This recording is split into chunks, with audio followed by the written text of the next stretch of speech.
77માં પ્રજાસત્તાક દિનની પૂર્વ સંધ્યાએ ભારતના સીમાવર્તી ક્ષેત્રની અંદર થરાદના આંગણે આજે રાજ્ય કક્ષાના ધ્વજવંદન માટે અહીંયા આગળ ઉપસ્થિત ગુજરાત રાજ્યના મહામહિમ રાજ્યપાલ સાહેબનું આ થરાદની ખમીરવતી ધરતી ઉપર હૃદયપૂર્વક ખૂબ ખૂબ હેતભર્યા હેતથી તમારા બધા વતી હું સ્વાગત કરું છું. કરું ને બધા વતી સ્વાગત? તો મને કઈ રીતે ખબર પડે?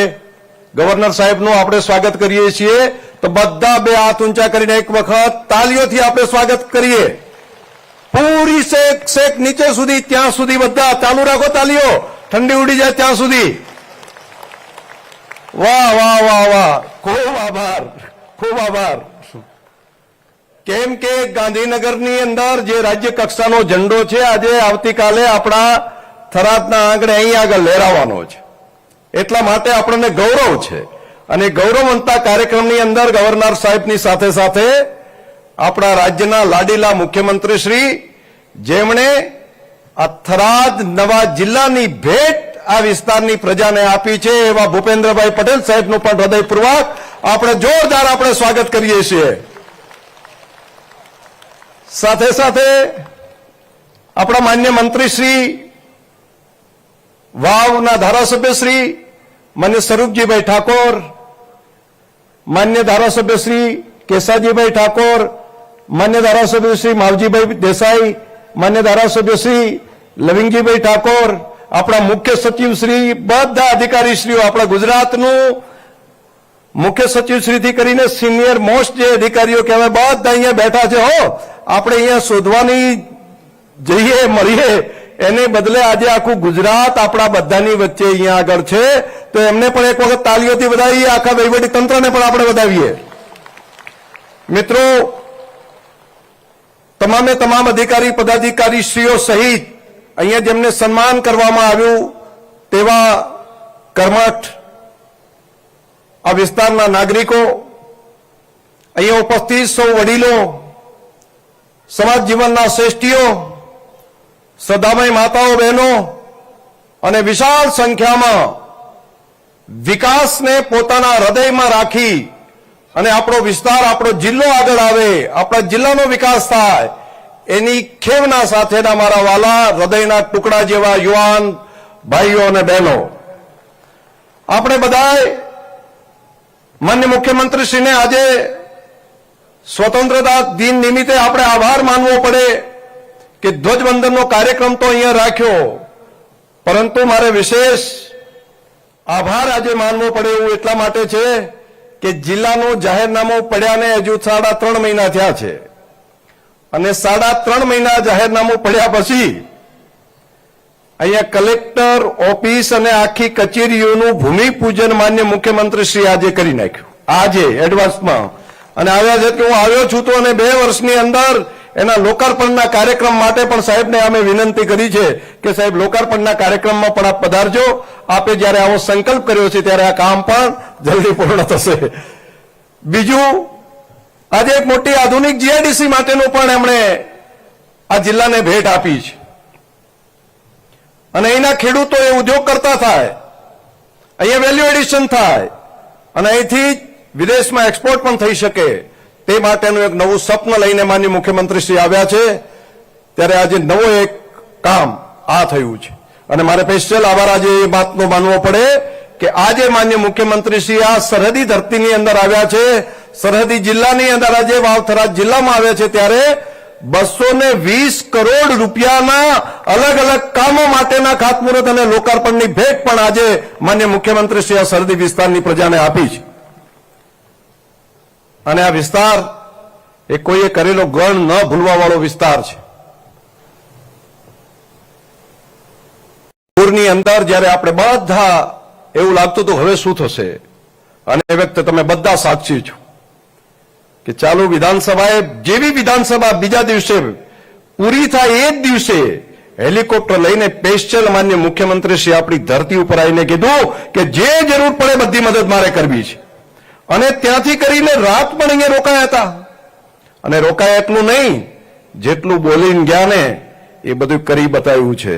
અને આ વિસ્તારના ખેડૂતોને જેને જેને નુકસાન થયું એવા બધા ખેડૂતોને ત્યાં આગળ ખાતાની અંદર પૈસા પહોંચાડવા માટેનો ઐતિહાસિક નિર્ણય આપણા મુખ્યમંત્રી શ્રી ભૂપેન્દ્રભાઈ પટેલ સાહેબે આપણા માટે કર્યો. આફતના સમયે મુશ્કેલીમાં જે મદદ કરે ને એ વાલેશ્રી ગણાય. આપણો પોતાનો ભાઈ હોય, પોતાનું પરિવાર હોય, આફતમાં આવીને મદદ કરે એ આપણા પોતાના સ્વજન ગણાય. તો સ્વજનનો ભાવ માન્ય મુખ્યમંત્રીશ્રીએ આપણા ઉપર રાખ્યો. તો હું અહીંયા વાત કરું છું, આજે મીડિયા છે, અધિકારીશ્રીઓ છે, માન્ય મુખ્યમંત્રીશ્રી અને ગવર્નર સાહેબ બધા છે. હું વાત કરું છું, તમને સાચી લાગી હોય કે આ બધી મદદો તમને ખાતામાં પૈસા નાખવાનું કામ પણ કર્યું હોય, આફતમાં આવીને બેઠા હોય, અને તમને જે આ વિકાસ માન્ય ભૂપેન્દ્રભાઈ પટેલ સાહેબની સરકાર જે કરી રહી છે, માન્ય મોદી સાહેબની સરકાર કરી રહી છે, એની અંદર તમને લાગતું હોય કે આ વિકાસની યાત્રાને આગળ વધારવી પડે, એવો હૃદયથી આંતરડાથી જો ભરોસો હોય તો એક વખત શેખ ઉભા બેઠા બધા તાલી પાડો અને એક સાથે બધા આપણે બધા વિકાસની યાત્રાને આગળ લઈ જવી હોય તો હજુ તાલી પાડીને જરા એક વખત જોરથી તાલી પાડીને આ વિકાસની આ યાત્રાને આપણે આગળ વધારીએ. સાહેબ બસ આભાર. સાહેબ અમે એટલા માટે કહ્યું કે ઘણી વખત માન્ય મુખ્યમંત્રીશ્રી કામ કર્યા કરે છે અને ત્યારે એ એમના કામનું લગભગ કહેતા નથી હોતા. એ આ નિર્ણય કરી દીધો, આ નિર્ણય, આજે પણ આવીને 3-4 નિર્ણય કર્યા, પરંતુ બહાર કોઈ ખામી રહી ગઈ એવી જ વાતો આવે બહાર. તો કોઈ તો જે કામ કર્યું છે એની ખબર પ્રજાને છે અને ભલે બોલે નહીં, પરંતુ એમના હૃદયની અંદર તમે નર્મદાના પાણી આપવાની વાત કરતા હોય, તમે અહીંયા આગળ તળાવો ભરવા માટેના એ દિયોદર હોય, લાખણી હોય, ધાનેરા હોય, થરાદ હોય, આ બધા ડીસાનો તાલુકો હોય, કાંકરેજ હોય, વાવ, થરાદ કે ધરણીધર હોય, તો એમાં જે તમે નર્મદાના પાણી આપવા માટેનો જે નિર્ણય કરી રહ્યા છો ને એ બધા લોકોને સાહેબ ગમે છે અને બધા લોકોએ આત્મસાત કર્યો છે કે અમારું વર્ષોનું જે સપનું હતું એ તળાવ ભરવા માટેનો કરોડો 2000 કરોડ કરતા વધારે રૂપિયા ખર્ચીને આપ આ નિર્ણય કરી રહ્યા છો. આખા બનાસકાંઠા જિલ્લાની શકલ બદલવાનું કામ તમે કરી રહ્યા છો, વાવ થરાદ જિલ્લાની શકલ બદલવાનું કામ કરી રહ્યા છો. એવો જે પૂરની સમસ્યાઓ જે વર્ષોથી વધારે પાણી આવે, લોગિંગ થાય અને પાણીનો કાયમી ઉકેલ કરવા માટે પણ આપ બોલીને અહીંયા ગયા હતા કે ચિંતા ના કરશો, તમારો કાયમી ઉકેલ કરવાની વ્યવસ્થા હું કરાવડાવીશ. અને તાત્કાલિક રાજ્ય સરકારે એકદમ નિર્ણય કરીને કીધું કે 500,000 કરોડ નહીં, જરૂર પડે તો 2000 કરોડ રૂપિયાથી વધારાનો ખર્ચો થાય તો પણ મારે આ પાણીની કાયમી સમસ્યાનો ઉકેલ મારે કરવો છે અને એની પણ સૈદ્ધાંતિક મંજૂરી માન્ય મુખ્યમંત્રી શ્રી આ સરહદી વિસ્તારના પ્રજાજનો માટે આપી દીધી છે. આવા ઘણા બધા કામો આપણા વિસ્તાર માટે કરી રહ્યા છે. દેશના પ્રધાનમંત્રી મોદી સાહેબે આ સીમાવર્તી ક્ષેત્ર એના લોકો મજબૂત બને, અહીંની લોકો જે છે હિંમતવાન છે, દેશભક્ત છે, પણ એમને વધારે સશક્ત બનાવવા માટે જો દેશના નાગરિકો સરહદી વિસ્તારના સશક્ત હશે તો રાષ્ટ્ર સશક્ત બનશે. એ મંત્ર સાથે એ ઘણા ગામડામાં અહીંયા ફર્યા છે મોદી સાહેબ, એમણે ધરતીને જોઈ છે, એમણે નળાબેટ સુધી પહોંચ્યા છે, એક ગામડે એમણે જોયેલા છે, એટલે એમને ખબર હતી. એટલે અહીં માટે જે કંઈ કરવાનું થાય બધી મદદ કરે છે.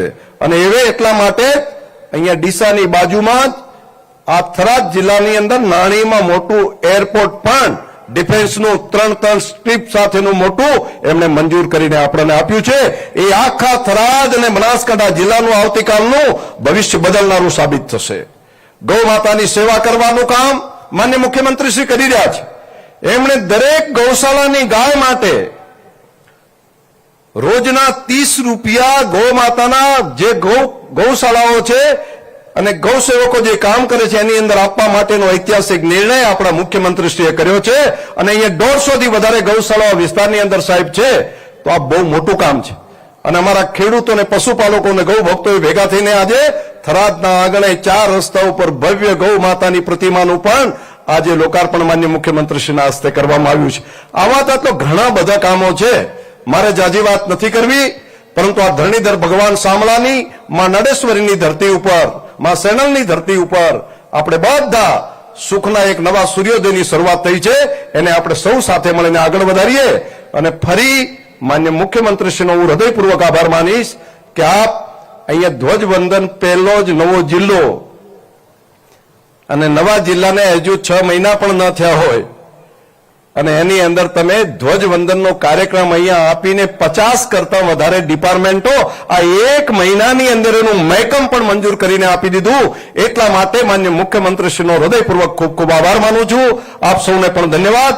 બધા શાંતિથી દાઢી ઉડાડીને બેહજો અને આપણી ગૌરવ ગાથા પણ અહીંયા વાવથરાદની અહીંયા થવાની છે. આપ સૌ જગ્યા ક્યાંય રહી નથી છે ત્યાંથી કરીને અહીંયા સુધી છે કે વીઆઈપી નો પેલો રોડ હતો એ પણ ભરાઈ ગયો છે.